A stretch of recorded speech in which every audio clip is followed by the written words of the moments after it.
सरकार जाने की भनक लगते ही मोदी सरकार अब खुलकर दोनों हाथों से देश का ज्यादा से ज्यादा खजाना लूट लेना चाहती है। भ्रष्टाचार में गले तक डूबी इस सरकार को अब किसी रिपोर्ट से कोई फर्क नहीं पड़ता। इनका तो बस अब एक ही मकसद है, जितना हो सके माल समेट। सीएजी ने अपनी नई रिपोर्ट में एक बार फिर मोदी सरकार के घोटाले को पकड़ लिया है। रिपोर्ट में पता चला है कि मोदी सरकार ने जनता के अरबों रुपयों पर हाथ साफ कर दिया।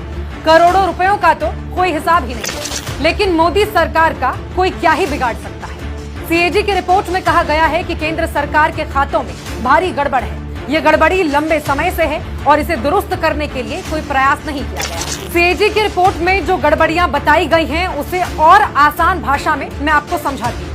रिपोर्ट में कहा गया है कि सरकारी खातों से पैसे निकाले गए, लेकिन ये पैसा कहां और किस लिए इस्तेमाल किया गया, मोदी सरकार ने ये बताने से साफ मना कर दिया है। जितना कर्ज मोदी सरकार ने विदेश से लिया है, उसे 2,19,000 करोड़ रुपए कम करके दिखाया गया। बाकी पैसा कहां गया, इसकी कोई जानकारी नहीं दी गई। लेवी और उपकर से जुटाए गए पैसों का भी कोई हिसाब नहीं है। ऐसे में सीएजी को अंदेशा है कि ये पैसा मोदी सरकार ने किसी दूसरे काम में खर्च कर दिया, यानी अपने फायदे के लिए इसका इस्तेमाल किया गया। कम से कम 15 सरकारी कंपनियों में सरकार की हिस्सेदारी किसे बेची गई है, इसका कुछ अता पता नहीं। बड़े सरकारी पैसे को करंट अकाउंट में रखा गया, जिससे सरकारी खजाने के ब्याज का भारी नुकसान हुआ है।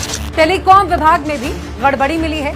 यहाँ करीब 2,500 करोड़ रुपए का भारी भरकम झोल नजर आ रहा है। हालात देख रहे हैं आप, जो कहते थे ना खाऊंगा न खाने दूंगा, आज आलम यह है कि खुला खाओ टब में नहाओ जैसा। इससे पहले भी सीएजी ने मोदी काल में हुए कई बड़े घोटालों का खुलासा किया था, जिसमें 18 करोड़ की सड़क 250 करोड़ में बनती है। मुफ्त इलाज के नाम पर भाजपा मुर्दों का इलाज करा रही थी। भगवान की नगरी में डेवलपमेंट के नाम पर 19 करोड़ से ज्यादा का घोटाला कर दिया।